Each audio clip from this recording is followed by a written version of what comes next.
Oh, why, hello there, YouTube. This is the British fanboy, and I'm doing a good old commentary here on Call of Duty Black Ops Zombies mode on the map Ascension.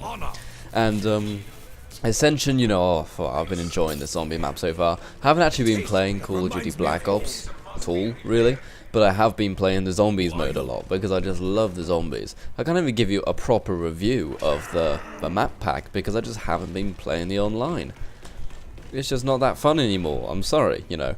And no, that's not Treyarch's fault or anything like that, it's more just the fact that I've been playing Call of Duty now since 2007, you know what I'm saying? So, yeah, maybe it's time for them to do something else other than Call of Duty.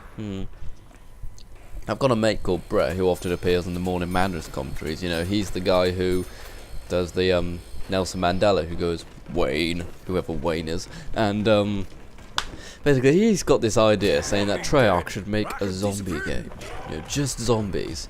I said, well, that's already been done, Brett. It's called Left 4 Dead, and he says everybody says that, but so apparently he thinks that it would be a bit different, it would be a bit more arcadey, and it would be more about surviving certain rounds, whatever, you know, that kind of thing. And you know, that does sound quite good actually, because you know, Left 4 Dead's basically just get from point A to point B, but he means get from this certain round to this round, and then you get the next stage and stuff like that, you know, which I think would actually be really, really, really cool.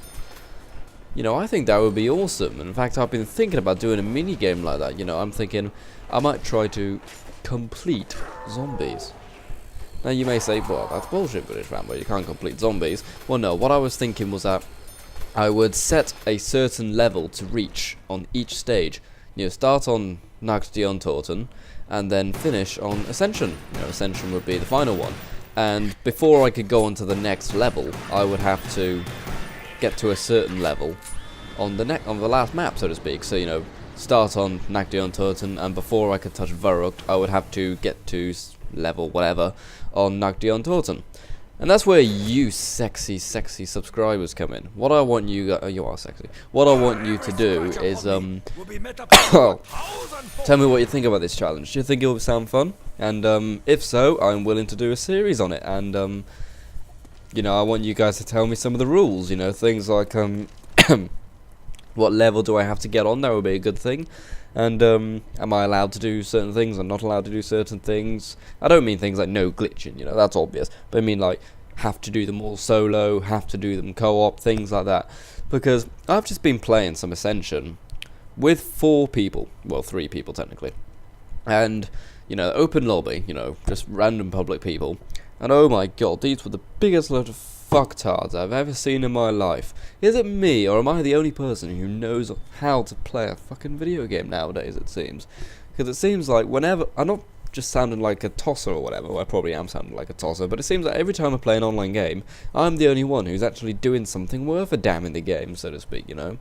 I'm the only one completing objectives, I'm the only one reviving people, I'm the only one opening doors. That's the one main thing which pisses me the fuck off. You know, people would very happily stay in the first room, you know, in a zombies map.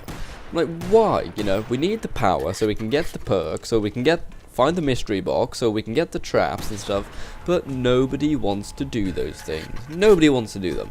This is obviously a solo round, as you can see, and I get to round 12 in this round, I believe. I think it's round 12. And the thing about Ascension is that for some reason I've been dying a lot on it. You know, on Kino, I will buy the quick revive straight away, and then all of the revives will be gone by, say, maybe round 14. But in this, you know, I just seem to die quite easily. I think it's just because I'm just not paying attention. Just not paying attention to my surroundings and stuff. But in terms of the actual Ascension map, I think this is a new favourite, actually. You know, I think that this one beats Kino die Untoten, because Kino was my favourite one until this one. So very, very cool. Because I have mentioned before that I think maybe Nacht die Untoten is the best one because it's the most simple. But when you fully get down to it, no, you enjoy using the perks and stuff. We'll see, there we go, just got down. You enjoy using the perks, you enjoy using the traps, and Nacht die Untoten just didn't have that. You know, Night of the Undead didn't have that. So, for that reason, I'm going to say Ascension is the best one. I just love it.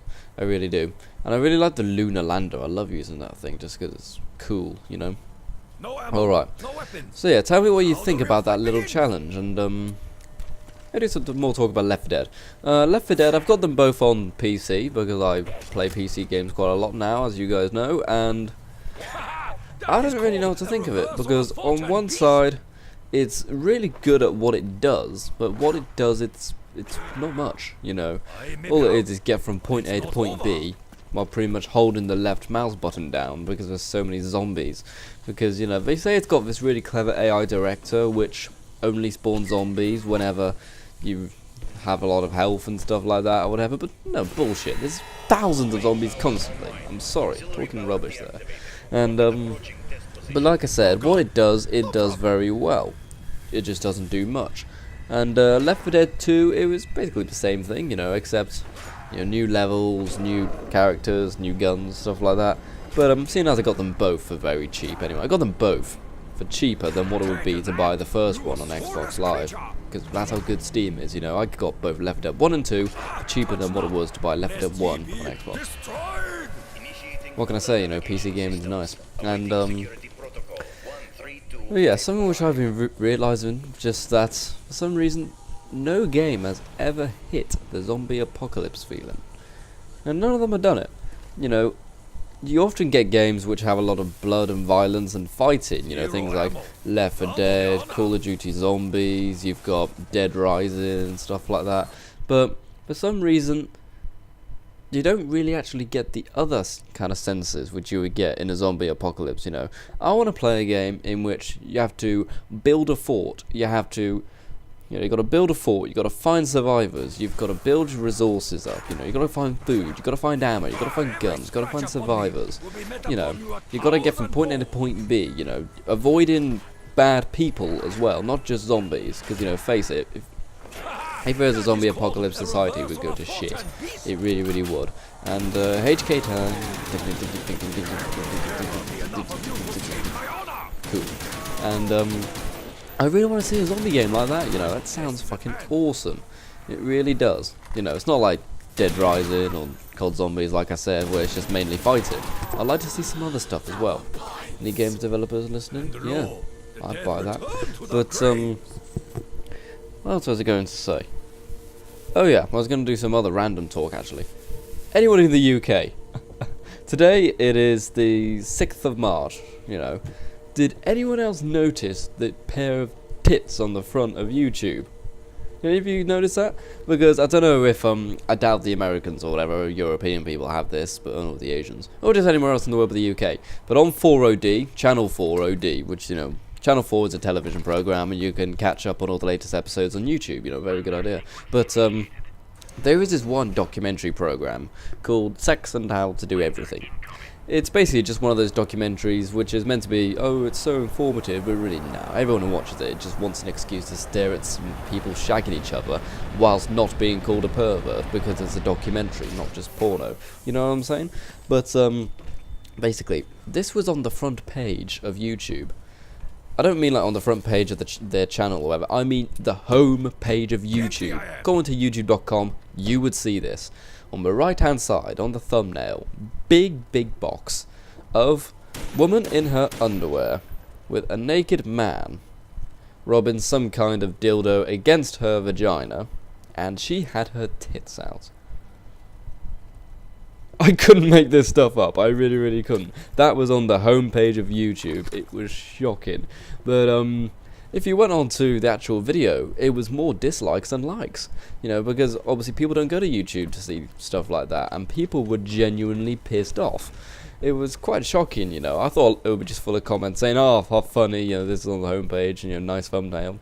But no, it's full of people who were genuinely annoyed. I think it's mainly because of the more mature people who go onto YouTube just to watch a funny video occasionally and stuff, and, you know, people who have kids and stuff like that, you know what I'm saying?